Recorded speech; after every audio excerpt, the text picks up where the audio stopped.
மக்களே, எல்லோரும் எப்படி இருக்கிறீங்க? எல்லோரும் நல்லா இருக்கிறேன்னு நினைக்கிறேன். இன்றைக்கி ஒரு சூப்பர் வீடியோங்க. என்னுடைய தங்கச்சி பார்த்திங்கன்னா இன்றைக்கி நெய் சாப்பாடு செஞ்சுருக்காங்க. பாய் வீட்டில் எப்படி செய்வாங்களோ அதே மாதிரி. இதோடைய பேர் என்னென்னா பாய் வீட்டு நெய் சாப்பாடு அப்படின்னு. சூப்பராக சமைச்சிருந்தாங்க.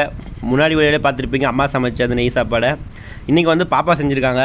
அது மட்டும் இல்லைங்க, அதோட முட்டை கிரேவி பண்ணியிருக்காங்க. கிரேவி மாதிரி பண்ணி முழு முட்டையை அப்படியே கீத்தா போட்டு சூப்பராக பண்ணியிருக்காங்க.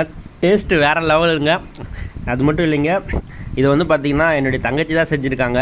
அம்மாவோடைய டேஸ்ட்டை விட தங்கச்சியோட டேஸ்ட்டு 10 மடங்கு அதிகமாகவே இருக்குங்க.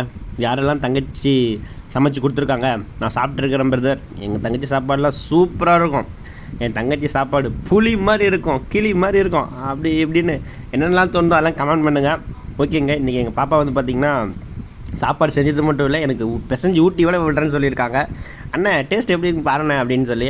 அதனால் நான் இப்போ டேஸ்ட் எப்படின்னு பார்க்க போகிறேன். நீங்களாம் உங்கள் தங்கச்சி சமைச்சு உங்களுக்கு ஊட்டி விட்டுருக்காங்களா அப்படிங்கிறத உங்கள் பேரையும் உங்கள் தங்கச்சி பேரையும் கமெண்ட் பண்ணுங்கள். இந்த வீடியோ பிடிச்சிருந்தா லைக் பண்ணுங்கள், ஷேர் பண்ணுங்கள். பாய். ஒரு அன்போடு இருப்போம். டாடா.